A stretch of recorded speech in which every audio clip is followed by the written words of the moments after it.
지금의 시대는 외로움의 시대이다. 이어지는 이야기 고립의 시대의 제 첫 번째 장. 지금은 외로운 세기이다. 모든 책이 그런 것처럼 서론, 목차, 그 다음에 첫 번째 장이 참 중요하죠. 고립의 시대에 라는 말에 어울리게 지금이 어느 정도 어떤 외로운 시대인지를 저자는 이야기를 해주고 있습니다. 조금 심도 있는 이야기를 해주고 있는 것을 볼 수가 있습니다.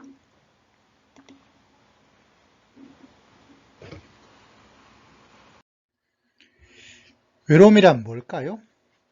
우리가 외롭다. 저도 외로움을 참 많이 타는 스타일인데 좀 정서적인 감정적인 거죠. 저자는 외로움을 조금 다르게 이야기를 하고 있습니다.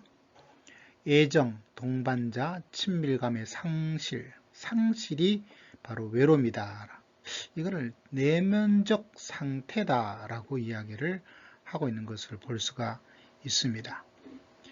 내면적 상태. 그렇지만 그것이 전부가 아니다. 외로움이란 것은 정서적인과 더불어서 두 번째로 기억해야 될 것은 바로 이거죠. 실존적인 상태, 개인적인, 사회적, 경제적, 정치적인 외로움까지도 저자가 말하고 싶은 외로움이에요. 그래서 이 책이 단지 정서적인 문제만을 이야기하는 것이 아니라 이런 사회, 경제, 정치, 개인 이 전반에 대한 이야기를 하고 있습니다. 도대체 이 실존적 상태로서 외로움이란 무엇인가? 정치로부터 단절, 일터에서 소외, 사회 소득에서 배제, 스스로 힘이 없다고 무시당하는 그런 존재라고 느끼는 그것까지도 외로움이다라고 이야기를 하고 있죠. 더구나 안타까운 것은 이런 외로움이 점점 더 증가하고 있다는 것을 여기서 강조를 하고 있습니다. 증가가 아주 가파르게 오르고 있다는 사실이죠. 그래서 이 고립의 시대, 이 외로움의 시대, 내면적인, 실존적인 이런 외로움의 증가를 어떻게 해야 될까 이런 고민이 이 책 속에 담겨져 있는 것을 볼 수가 있습니다. 자, 그 다음으로 넘어갑니다.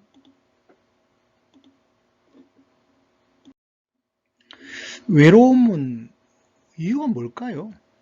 왜 외로움이 이 시대에 가파르게 증가를 하고 있을까? 외로움의 원인. 저자는 이야기하기를 첫 번째 우리의 소셜 미디어와 스마트폰 같은 개인적인 어떤 것들이 외로움을 더 만들고 있다. 스마트폰이 참 좋기도 하지만 외로움은 더 많이 같이 있음에도 스마트폰하고 이야기하죠. 두 번째는 제도적인 차별, 인종차별, 민족차별, 그리고 혐오 이런 것들이 실제적으로는 우리에게 더 많은 다시 말하면 제도적의 문제가 있다는 거죠. 세 번째는 주변 환경, 도시로 이동하고 업무, 생활 방식의 다양한 변화, 나홀로족이 많아지고 있는 이런 정서적인 이외의 제도적인 사회적인 어떤 것들이 결국 사람을 더 외롭게 내면적으로 실존적으로 외롭게 만들고 있다 보니까 그 가파른 속도가 아주 점점 더 스마트폰 없이 살 수 없죠. 그러니까 훨씬 또 가파라지겠죠. 차별, 민족, 혐오 이게 있다 보면 또 가파라지겠죠. 도시 점점 그리고 지방 도시가 한국도 괴멸되고 있는 사항들 또 업무가 얼마나 또 급격하게 변화가 있습니까? 그러다 보니까 또 가팔라지고 이럴 수밖에 없다는 거죠. 참 안타깝지요? 저는 이 책에서 조금 놀랐던 것은 그렇구나 하는데 문제는 외로움의 원인이 아니라 그 외로움의 원인 이 밑에 있는 그 토대가 무엇인가? 토대가 뭘까요, 여러분? 원인만 생각할 때가 많은데 이 저자는 외로움의 토대는 바로 신자유주의다라고 이야기를 하고 있습니다. 1980년대부터 세계를 흔들어 놓았던 이 신자유주의가, 물론 신자유주의가 뭐냐라는 것은 다루지 않습니다만 들어보았던 단어죠. 왜 신자유주의가 외로움의 토대가 되는가? 이 신자유주의 시대가 진행됨을 통해서 소득과 부의 불평등이 점점 심해지고 있습니다. 그리고 회장과 직장의 평균의 연봉 격차가 80년대에 비해서 2000년을 겪으면서 회장 CEO와 일반 직장 평균 연봉차가 너무나 벌어지고 있어요. 몇백 배로. 그러다 보니까 각자 도생의 시대를 이야기하고 있고 사회 안전망이 축소가 되어 있고, 이런 신자유주의적 경향이 이렇게 사회를 만들고 사람을 만들고 있다는 사실입니다. 두 번째, 기업과 금융의 권력과 재량권이 훨씬 더 커지면서 유리해지고 있어요. 그래서 친기업, 친금융적인 어떤 것이 점점 사회와 세계 각 나라의 신자유주의적 흐름 때문에 점점 많아지고 있어요.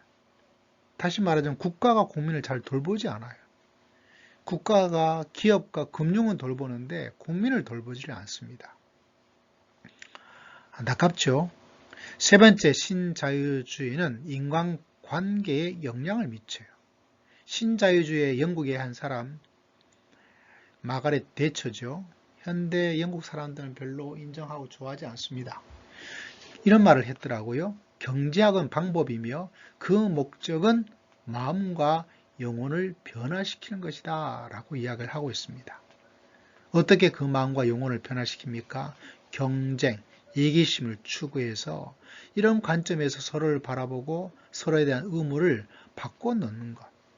참 안타깝죠. 그러므로 이 신자유주의가 굉장히 무서워요.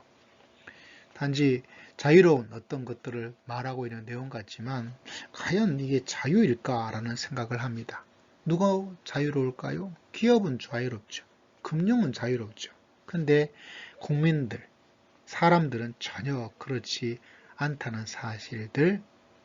또 이 신자유주의자가 등장하면서 우리 사용하는 언어도 공동체 언어 대신 개인주, 공동체 언어는 소속, 의무, 나눔, 더불어, 이런 말 대신에 성취, 소유, 개인적, 특별함, 우리보다 나라는 말 자체를 더욱더 강조하는 그런 시대가 만들어지는 그 토대는 뭐냐? 바로 신자유주의 때문에 그래요. 이 신자유주의를 거절하고 저항하지 않으면 이 외로움은 계속해서 쭉쭉 올라갈 수밖에 없다는 사실. 자, 안타깝죠?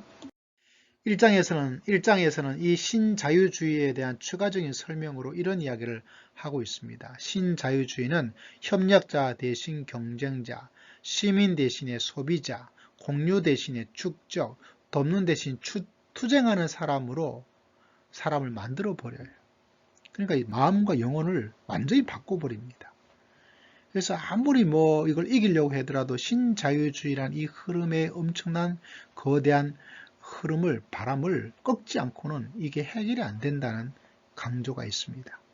그래서 결국 우리가 할 수 있는 말은 내가 나를 위하지 않으면 누가 나를 위해 줄 것인가. 그러다 보니까 개인적이 되어지고 더 경쟁, 협력을 하지 않고, 이거를 국가가 더 부추기는, 이런 걸 부추기는 정당, 이런 거를 인정하고 용인하는 대통령, 이거를 뒷받침하고 있는 교회의 사람들, 사회의 지도자들, 이런 것들을 굉장히 경각심을 가지고 봐야 되겠다라는 생각을 하지 않을 수가 없습니다.